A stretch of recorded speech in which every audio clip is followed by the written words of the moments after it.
علیکم ورحمۃ اللہ وبرکاتہ۔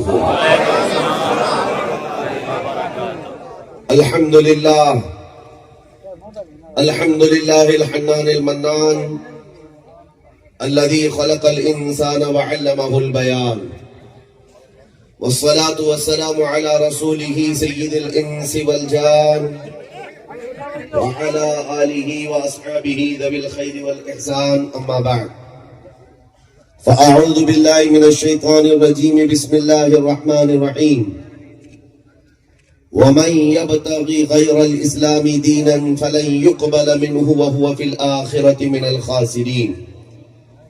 صدق الله مولانا العظيم وبلغنا رسوله النبي الأمين المتين المختار الكريم، ونحن على ذلك من الشاهدين والشاكرين والحمد لله رب العالمين. بارگاہ رسالت معاب صلی اللہ تعالی علیہ وسلم میں ایک بار درود پاک کا ہدیہ پیش کریں۔ اللہم صلی علی سیدنا و مولانا محمد معدن الجود والکرم وآلہ واصحابہ الکرام وابنہ الکریم وبارک وسلم صلاة دائمتا سرمدا ابدا۔ میرے عزیزو، اب مجمع کا سناٹا ایسا بتا رہا ہے جیسے کوئی میدان میں ہے ہی نہیں۔ تھوڑی دیر پہلے جو شور و غوغا تھا، ہنگامہ تھا، بار بار اسٹیج والے مجھ سے کہہ رہے تھے کہ آپ ان سے کہیں خاموش ہو جائیں۔ مجھے ایک بات یاد آتی ہے کہ دلی کے قطب مینار پر ایک پاگل چڑھ گیا تھا اور اس کو اتارنے کے لیے پوری پولیس آ گئی، فوج آ گئی، آفیسر آ گئے، لیکن وہ کسی کی بات نہ سنتا ہے نہ اترتا ہے، اترتا ہی نہیں۔ بہت دیر کے بعد، کافی دیر کے بعد ایک دوسرا پاگل آیا اور اس نے کہا میں اس کو اتارتا ہوں، اور وہ قطب مینار کو پکڑ کر کے نیچے سے ہلانے لگا اور کہا اتر جا نہیں تو گرا دوں گا۔ اور اوپر والا پاگل نیچے والے پاگل کی بات سمجھ گیا اور اتر بھی گیا۔ ساری پولیس جس کو اتار نہ سکی اس کو ایک دوسرا پاگل اتار دیا۔ کہنا یہی ہے میرے عزیزو، یہ جتنے آئے ہیں یہ حضور پاک کے دیوانے ہیں، اور دیوانے کسی کی سنتے ہیں تو دیوانے کی ہی سنتے ہیں۔ ادھر بھی دیوانوں کا ہجوم ہے اور کھڑا جو بات کر رہا ہے یہ بھی پاگل ہی ہے۔ اگر ہوش والا ہوتا تو اس زمانے میں اس طرح کی باتیں نہ کر رہا ہوتا۔ بہرحال آج کے ان حالات میں مجھے بات اتنی کرنی ہے کہ اس روئے زمین پر جو دیوانہ بن کر زندگی گزارتا ہے وہی اصل ہوش والا ہے، اور جو ہوش سے کام لینے کی کوشش کرتا ہے وہ خسارے میں چلا ہی جاتا ہے۔ حضور پاک صلی اللہ تعالی علیہ وسلم کی جب بات آئے تو صحابہ کا مسلک اور صحابہ کا مزاج ہم نے دیکھا ہے، پھر انہوں نے دنیا کے قانون اور دنیا کے دستور کو نہیں دیکھا، اپنی دیوانگی کو دیکھا ہے۔ سب سے پہلی پرائیورٹی کس کو دی جانی چاہیے؟ سارے رشتے ناتے ایک جگہ، حضور پاک کی محبت اپنی جگہ پر۔ اسی دیوانگی سے پوری دنیا خوف زدہ ہے آج، پوری دنیا کو ڈر صرف اسی بات سے لگتا ہے۔ میرے عزیزو، اللہ کا کروڑا شکر و احسان ہے کہ اللہ تعالیٰ نے آپ کو اپنے آخری نبی کی امت میں پیدا کیا، بن مانگے یہ انعام عطا کیا ہے۔ فخر کرنے کے لیے بہت بڑی دولت تمہارے پاس ہے، اور اس کے علاوہ مشرق سے لے کر مغرب، شمال سے لے کر جنوب تک مسلمان تھوڑے نہیں ہیں، کروڑوں کی تعداد میں ہیں۔ امت میں 1000 فرقے بھی موجود ہیں، لیکن ان سب کے ہونے کے باوجود آپ کو جس جماعت میں اللہ نے پیدا کیا وہ لبیک یا رسول اللہ کہنے والا ہے۔ اپنے نبی کو سب سے زیادہ پکارنے والی قوم وہ اہل سنت و جماعت ہے۔ باطل جماعتوں کے بڑے بڑے لیڈر بھی آج کہنے لگ گئے اس زمانے میں اگر حضور پاک سے محبت کرنے والی جو محبت تھی صحابہ کی، ویسی محبت اس زمانے میں دیکھنا ہے تو بریلی والوں کو دیکھو۔ یہ ہم نہیں کہہ رہے ہیں، دوسرے کہہ رہے ہیں کہ اس طرح کی محبت کرنے والے آج کے زمانے میں اگر ملتے جلتے ہیں تو یہ اہل سنت و جماعت کا طبقہ ہے۔ اس بات پر فخر کرو میرے عزیزو، تمہارے پاس بہت بڑی دولت اور بہت بڑی نعمت ہے۔ اور اس چیز کو چھوڑ کر پھر کسی دوسری طرف منہ اٹھانا یہ تمہیں زیب نہیں دیتا۔ وہ آدمی دوسرے کے گھر کی طرف دیکھے جس کا چھت نہ ہو، جس کے گھر میں کوئی رہنے کا انتظام نہ ہو، وہ دوسرے گھر کا انتظام کرنے کی کوشش کرے۔ جس کے پاس کائنات کا کل اثاثہ موجود ہے، آمنہ کے لال کا حسن تمہارے پاس ہو، صدیق اکبر کی صداقت تمہارے پاس ہو، فاروق اعظم کی عدالت کی مثال تمہارے پاس ہو، عثمان غنی اور حیدر کرار جیسی عظیم شجاعتیں اور خلافتیں تمہارے پاس ہو، تو تمہیں یہ زیب نہیں دیتا کہ پھر آج کے آئے ہوئے نئے لوگوں کی طرف تم چہرہ اٹھاؤ۔ تمہیں کسی کی طرف دیکھنے کی ضرورت نہیں، اسی لیے قرآن کی آیت میں نے خطبے کے بعد ہی یہ پڑھی ہے، وَمَن يَبْتَغِ غَيْرَ الْإِسْلَامِ دِينًا فَلَن يُقْبَلَ مِنْهُ، جو اسلام کے علاوہ دوسری طرف منہ پھیرتا ہے، قیامت کے دن سب سے زیادہ گھاٹا اٹھانے والا ہوگا، سب سے زیادہ نقصان اٹھانے والا ہوگا۔ اور آج کا دور تمہارے ایمان کے استقامت کے امتحان کا دور ہے۔ یہ جو آندھیاں چل رہی نا، یہ جو طوفان چل رہے ہیں، اس میں بہت سارے غدار نکل کر چلے جائیں گے، جماعت سے نکل جائیں گے، اور ان کے چہرے ٹوپی داڑھی دیکھ کر کے آپ مت سمجھ رہے اتنے بڑے بڑے لوگ ان کی بات کر رہے ہیں تو ہم کیوں نہ کریں۔ نہیں، جو چھپے ہوئے غدار تھے وہ نکل جائیں گے، اور ان آندھیوں میں اور طوفانوں میں وہی جمع رہ جائے گا جو حضور پاک کا سچا عاشق ہوگا، حضور پاک کی محبت جس کے سینے میں موجود ہے۔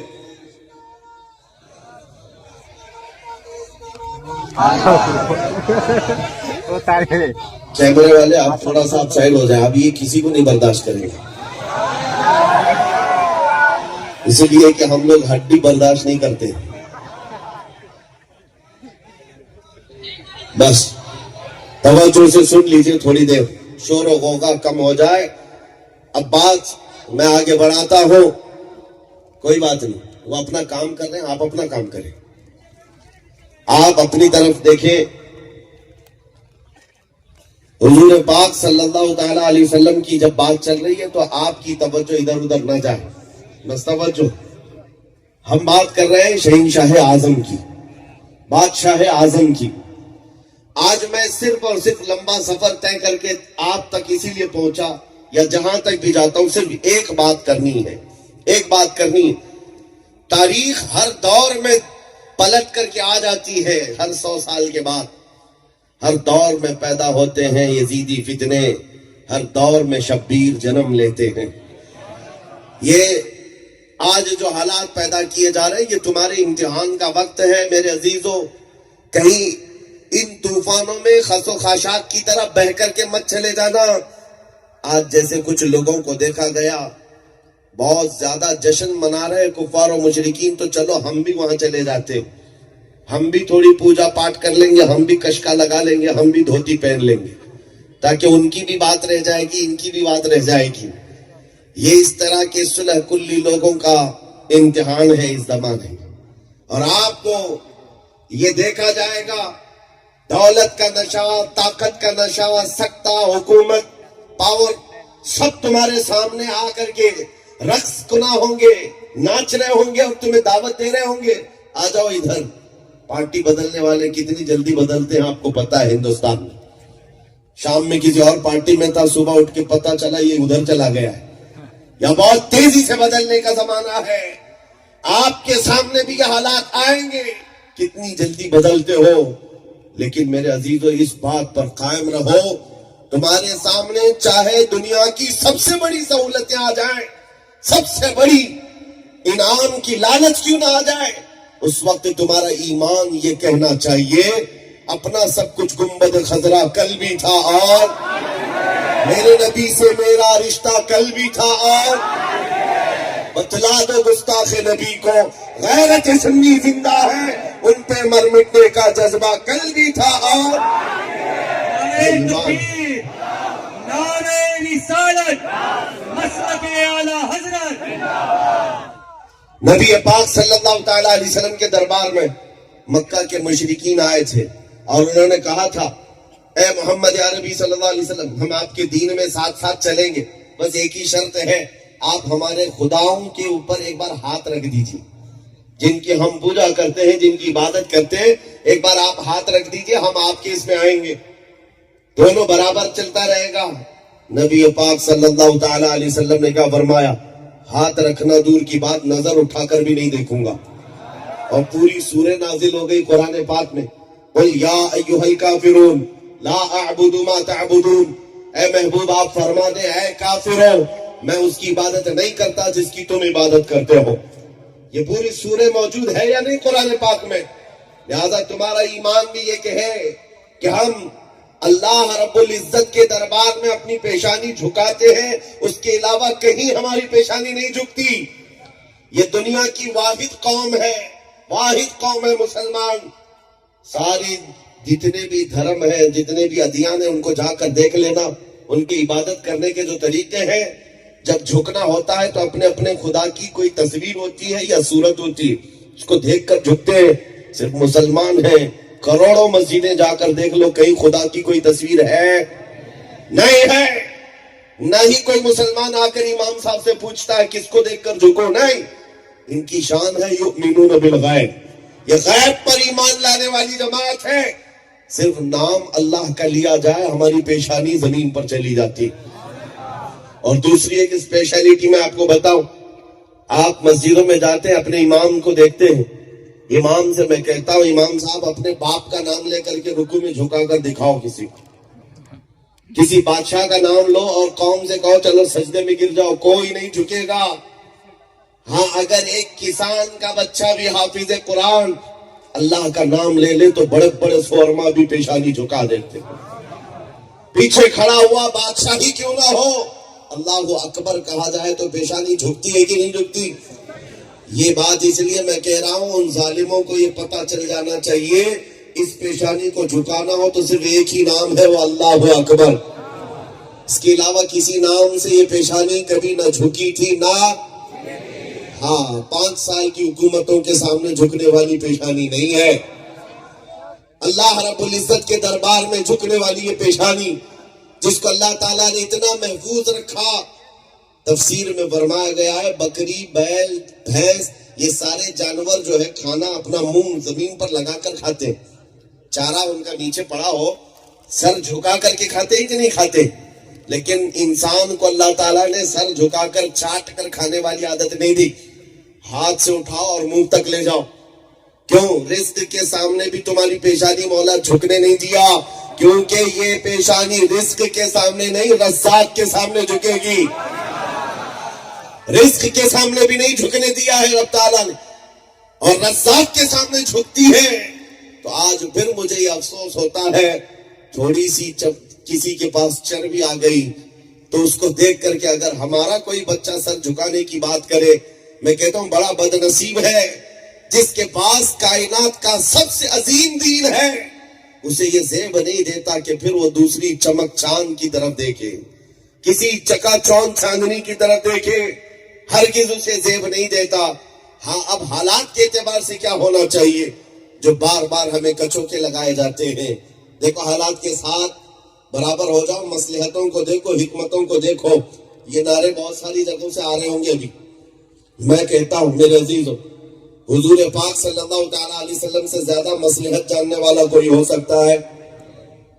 ہم سے کہتے ہیں، میں جب تک زندہ ہوں یہ جواب دیتا رہوں گا انشاءاللہ۔ ہاں جس دن ہماری زبان بند ہو جائے وہ اللہ کی مرضی، لیکن جب تک ہے ہم بولتے رہیں گے۔ بعض لوگوں کو یہ لگتا ہے اتنے سخت حالات میں آپ بولیں گے ادھر سے بھی اکساؤ ہوگا، ادھر سے بھی یہ ہوگا وہ ہوگا۔ آپ کو پتا ہے احد کے میدان میں 70 صحابہ کی جانیں گئی تھی، صحابہ پیچھے ہٹ گئے تھے، حضور پاک احد کے پہاڑ پر بیٹھے ہوئے تھے، مشرکین کی طرف سے نعرے لگ رہے تھے۔ جب ان کو تھوڑی بہت خوشی ملتی ہے تو کیڑوں کو ناچنے کا شوق زیادہ ہوتا ہے، کتے کھل کر کے آ جاتے ہیں میدان میں اور ناچنے لگے، اور کیا نعرہ لگا رہے تھے؟ محمد کہاں ہے، ابو بکر کہاں ہے، عمر کہاں ہے، سب مر گئے، نعوذ باللہ۔ تب رسول پاک صلی اللہ علیہ وسلم کے کانوں میں یہ بات آئی، حضور نے نہیں فرمایا حالات بڑے خراب ہیں، احد کے میدان میں 70 صحابہ کی جانیں گئی ہیں، امیر حمزہ کا کلیجہ چبایا گیا ہے، حضور کے 2 دانت مبارک شہید ہو گئے. حالات بڑے خراب تھے کہ نہیں خراب تھے؟ حضور نے یہ نہیں فرمایا خاموش ہو جاؤ، جو بول رہے ہیں بولنے تو نہیں، جواب دینے کا حکم دیا کہ ان کا جواب دو، یہ جو بھونک رہے ہیں ان کا جواب دو. اور جانتے ہو جواب دینے کے لیے کس کو اٹھایا؟ عمر ابن خطاب کو. عمر اٹھو جواب دو. حضرت عمر نے جو کرارا جواب دیا ہے میرے عزیز، میں جب بھی حدیث پڑھتا ہوں تو اشش اشش کر جاتا ہوں. زخمی حالت میں عمر فاروق کا ایمان کیا تھا. کھڑے ہوتے ہیں، کہتے ہیں ابو سفیان فون پوچھ رہے ہو محمد کہاں ہے، ابو بکر کہاں ہے، عمر کہاں ہے؟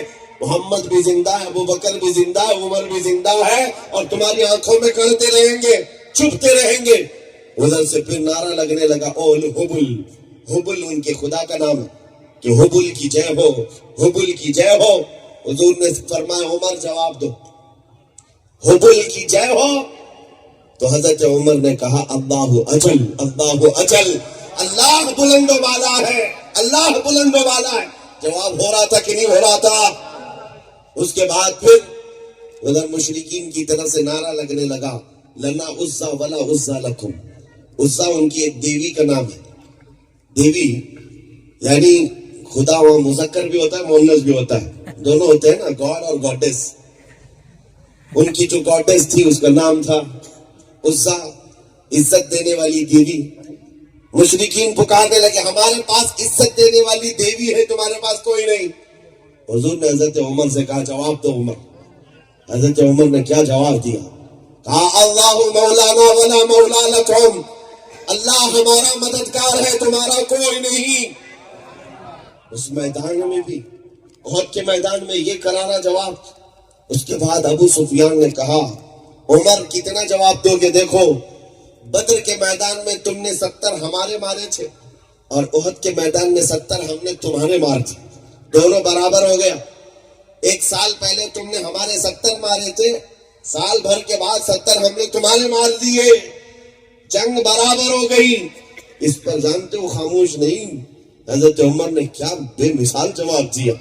فرماتے ہیں ابو سفیان کون سی برابری کی بات کر رہے ہو؟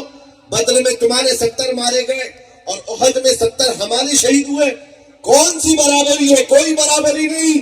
تمہارے جو مرے ہیں دوزخ میں ہیں، ہمارے جو مرے ہیں جنت میں ہیں.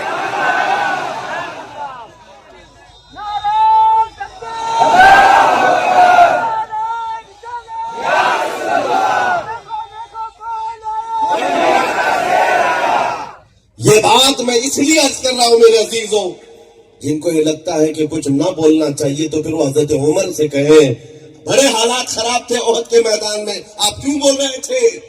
اسلام کا مزاج ہے اگر ایمان ہے تو کھل کر اظہار کرو. حضور پاک کی اگر غلامی کا پٹا ہے تو کھل کر غلامی کرو. عشق ہو تو اظہار ہونا چاہیے. میں بارہا اپنے نوجوانوں سے کہتا ہوں، ایک سوال میں تم سے پوچھتا ہوں، دل پر ہاتھ رکھ کر کے بتاؤ نوجوانوں، اگر دنیا تجھے محمد عربی کا غلام کہے تو کوئی اعتراض ہو سکتا ہے؟ اعتراض کیا ہوگا؟ یہ ہماری زندگی کی معراج ہے. ہم تو کہتے ہیں دنیا ہمیں حضور کا کتا کہہ کر پکارے. غلامی کی نسبت پر تمہیں کوئی اعتراض نہیں، برا نہیں لگتا تو چھپ کر غلامی کیوں کرتے؟ کھل کر غلامی کرو، چھپ کر کے نہیں. داڑیاں نکال کر، ٹوپیاں چھپا کر، سیکولر بن کر کے ان کی بھی جے ان کی بھی جے، یہ غلامی کا حق نہیں ہوتا. غلامی کا حق کیا ہوتا ہے؟ نبی پاک صلی اللہ تعالیٰ علیہ وسلم کے دربار میں جو آ گیا وہ ان کا ہو جاتا ہے. نبی سے ہو جو بیگانہ اسے دل سے جدا کر دے، پدر مادر برادر جان و مال ان پر فدا کر دے. حضرت انس بن نزیر جیسی محبت چاہیے میرے عزیزوں. صحابی رسول ہیں، اپنی بیوی سے بے حد محبت کرتے تھے، بہت عشق کرتے تھے، لیکن رسول اللہ کے ایسے صحابی ہیں، حضور ان کے گھر کبھی آیا کرتے تھے، رازدار رسول بھی ہیں. ایک مرتبہ ان کے گھر تشریف لائے میرے آقا، اور مکہ سے ایک خط آیا حضرت انس بن نزیر کے گھر میں. حضور نے فرمایا انس پڑھ کر کے سناؤ کیا ہے. خط میں جنگوں کی خبریں تھی جو مکہ والے تیاریاں کر رہے تھے. حضور نے سنا اور کہا انس اس کو بند کرو، یہ میرے اور تمہارے درمیان راز ہے، کسی کو نہیں معلوم ہونا چاہیے. حضرت انس نے سنبھال لیا، اور اس کے بعد حضور گھر سے جب نکلے، انس بن نزیر کی بیوی اندر سے باہر آئی، جو بہت محبت کرتے تھے حضرت انس جس بیوی سے. بیوی نے آ کر پوچھا انس کیا تھا خط میں؟ کس چیز کا خط آیا ہے؟ آپ نے کہا خبردار، میری محبت اپنی جگہ پر، حضور کا راز ہے یہ، حضور کا راز ہے یہ، میں نہیں بتا سکتا۔ بیوی نے کہا مجھ سے تم حد درجے عشق کرتے ہو، کیا یہ بات نہیں کہہ سکتے؟ کہا ہرگز نہیں، اس میں کوئی کمپرومائز نہیں، یہ ایمان ہے، اس میں کوئی کمپرومائز نہیں۔ بیوی نے کہا کوئی بات نہیں، میں نے سن لیا ہے اندر سے، میں نے سن لیا خط میں کیا کیا لکھا ہے، مکہ میں جنگوں کی تیاری ہو رہی ہے، ساری خبریں آ گئی ہیں۔ اتنی بات تھی کہ حضرت انس بن نزیر نے اپنی بیوی کی گردن پکڑ لی، گردن پکڑ لی، جو ان کی محبوبہ ہے۔ کہا قسم خدا کی اس وقت تک گردن سے ہاتھ نہیں اٹھاؤں گا جب تک رسول اللہ کا فرمان نہ آ جائے۔ راز کو تو نے سنا کیسے؟ اور گردن پکڑ کر کے حضور تک لے آئے، حضور پاک صلی اللہ تعالی علیہ وسلم کے پاس لے آئے۔ عرض کی آقا آپ نے حکم دیا تھا آپ کے راز کی حفاظت، لیکن میری بیوی دیوار کے پیچھے سے سن چکی تھی، میرے دل میں یہ خیال آیا کہیں آپ کے راز افشا کرنے کے جرم میں اللہ کا عذاب میں گرفتار نہ ہو جاؤں، میں اس جرم میں گرفتار نہ ہو جاؤں۔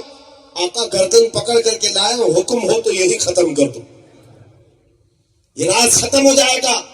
نبی پاک صلی اللہ علیہ وسلم نے فرمایا چھوڑ دو انس، وہ بھی میری صحابیہ ہے، جیسے تیرے پاس راز محفوظ ہے ویسے اس کے پاس بھی محفوظ ہے۔ اور گردن سے ہاتھ ہٹایا اور مسکرا کر کہا میری محبوبہ بعد میں، آمنہ کا لال پہلے نمبر۔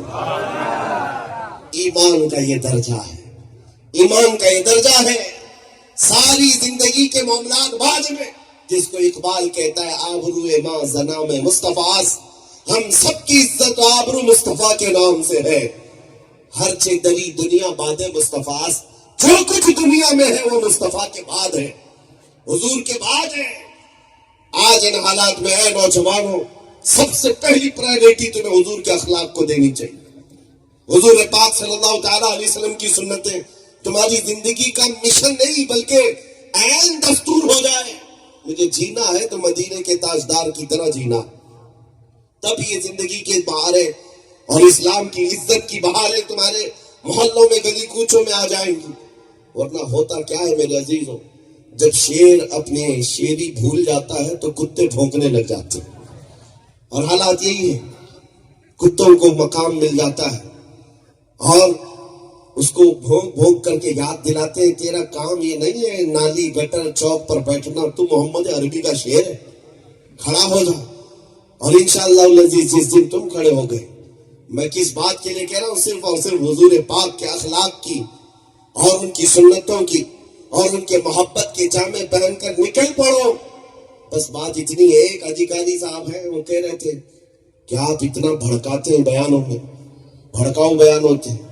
میں نے کہا میں نے کبھی بھڑکا کر فساد دنگا نہیں کرایا، ہاں اگر بھڑکانے کا مطلب یہ ہے کہ میں جو بولتا ہوں اس سے بھڑکتے ہیں تو ہاں میں بھڑکاتا ہوں، اور چاہتا ہوں اتنا بھڑکے نوجوان کہ تمہارے ننگے پن سے بیزار آ کر آمنہ کے لال کے اخلاق کو اپنا لیں، تاجدار مدینہ کی گلیوں میں آ جائے، اتنا ہو جائے، اتنا کافی ہے ہمارے لیے۔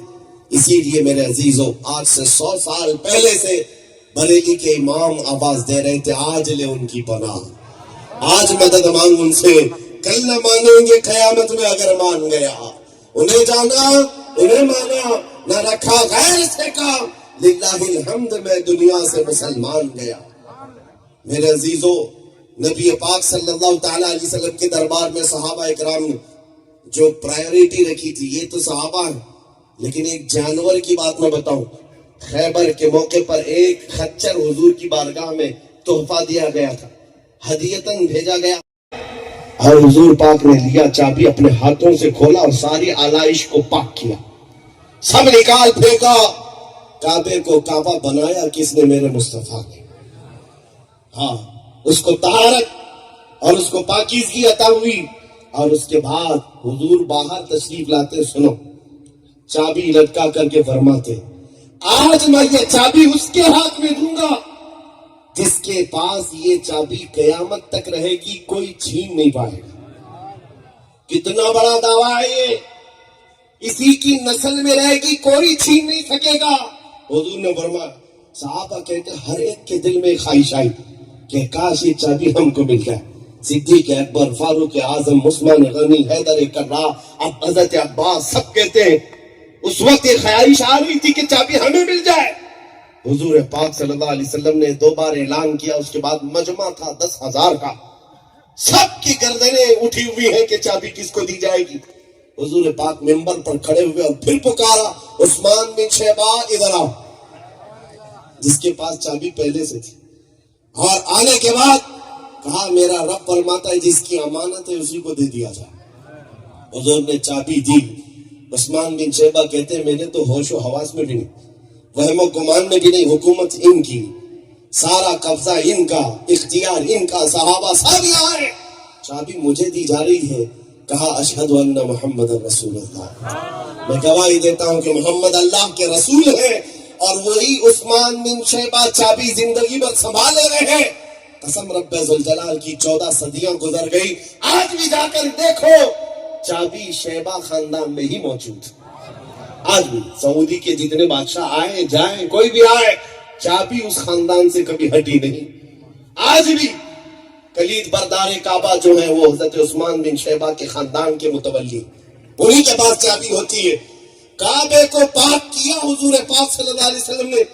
ہمارا بھی یہ یقین ہے تم نے اگر ناپاک کیا کسی مسجد کو تو محمد عربی کا کوئی غلام آئے گا، کوئی آئے گا، حضور پاک کا کوئی غلام آئے گا اور پاک کرے گا. اور پھر اذان کی آواز گونجے گی، کچھ دیر کی خاموشی ہے، پھر شور آئے گا.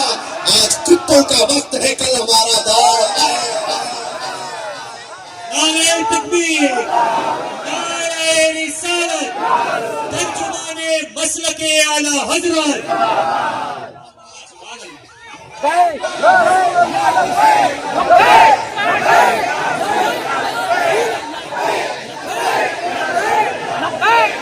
میرے عزیزو، دنیا کو یقین ہو گیا ہے ہندوستان کی یہ قوم جاگنے لگ گئی ہے. اس لیے کہ میں دیکھ رہا ہوں جہاں سے میرا گزر ہوا 8 سال کے بچے سے لے کر 80 سال کا بوڑھا بھی دیکھتا ہے تو بے اختیار پکارتا ہے لبیک یا رسول اللہ، لبیک یا رسول اللہ.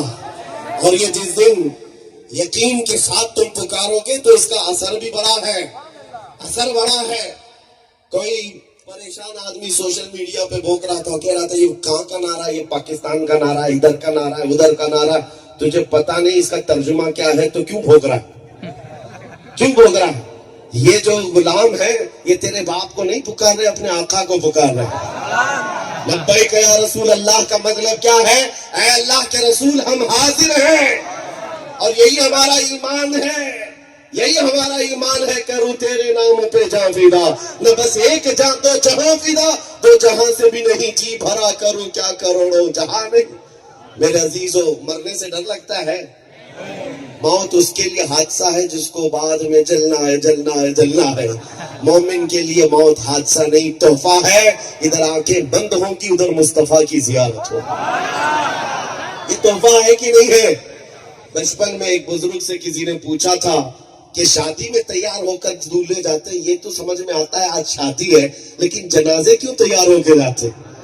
جنازے کیوں تیار ہو کے جاتے ہیں؟ وہ بھی سنیوں کے، ہاں دوسروں کے نہیں معلوم، بغیر پھول والے سنیوں کے بہت پھول پہن کے جاتے، ہاں عطر بھی لگا کے جاتے ہیں، کفن میں کیا کیا نہیں لگاتے. اور اتنا بڑا مجمع کے کندھوں پر اٹھائے اسے نیچے رکھنے نہیں دیتا. بزرگ سے پوچھا مرے ہوئے آدمی کو اتنا کیوں تیار کیا جاتا ہے؟ بزرگ نے کہا بیٹا تجھے پتا ہے آج رات وہ اپنے آقا کو دیکھنے جا رہا ہے. شب گول بھی اسی گل سے ملاقات کی رات. اسی لیے سنی یہ کہے گا اپوزیشن کا حال بہت برا ہوگا، ہاں قبر میں بھی. یاد رکھو جو آج ان کی جے کرتے ہوئے گھوم رہے ہیں، کل منکر نکیر سے کیا کہیں گے؟ منکر نکیر جب پوچھیں گے تمہارا رب کون ہے، آپ کیا کہیں گے؟ اور جب پوچھیں گے تمہارا دین کیا ہے، اسلام. تیسرا سوال بہت اہم ہے، وہیں اٹکتے ہیں بہت. اور منکر نکیر یہ نہیں پوچھیں گے حضور کو دکھا کر یہ کون ہے، یہ کون ہے، نہیں. عربی میں ہے ما کنت تقول فی حق هذا الرجل، ان کے بارے میں کیا کہتا تھا. یہ نہیں پوچھیں گے یہ کون ہے، وہاں تو ہر کوئی کہے گا آقا ہے، مولا ہے. حضور کو دیکھنے کے بعد کوئی نہیں کہے گا، سب کہیں گے لیکن منکر نکیر یہ پوچھیں گے ان کے بارے میں کیا کہتا تھا؟ ہاں کیا کہتا تھا؟ بولا تو کیا بولے گا وہ اپوزیشن والا؟ تو بولے گا یہی کہتا تھا ان کا علم اتنا ہے اتنا ہے، ہاں بھائی کی طرح تھے، بیٹے کی طرح تھے، فلاں تھے، نعوذ باللہ، جو تمہارے گرو گھنٹالوں نے تمہیں سکھایا تھا وہی بولو گے۔ لیکن سنی گدھا یہ کہے گا منکر نکیر سے، اب تو پائے ناز سے اے فرشتوں کیوں اٹھو، ارے مر کے پہنچا ہوں یہاں اس دل ربا کے واسطے، مر کے پہنچا ہوں یہاں اس دل ربا کے واسطے۔ ان کے بارے میں پوچھتے ہو کیا کہتے تھا، دنیا میں کیا کہتا تھا؟ ہم کو ہمارے بزرگوں نے سکھایا، ہم ان کو کیا کہتے تھے؟ سرور کہوں کہ مالک و مولا کہوں تجھے، باغ خلیل کا گل زیبا کہوں تجھے، ارے تیرے تو وصف عیب تناہی سے ہے بڑی، حیران ہوں میرے شاہ میں کیا کیا کہوں تجھے۔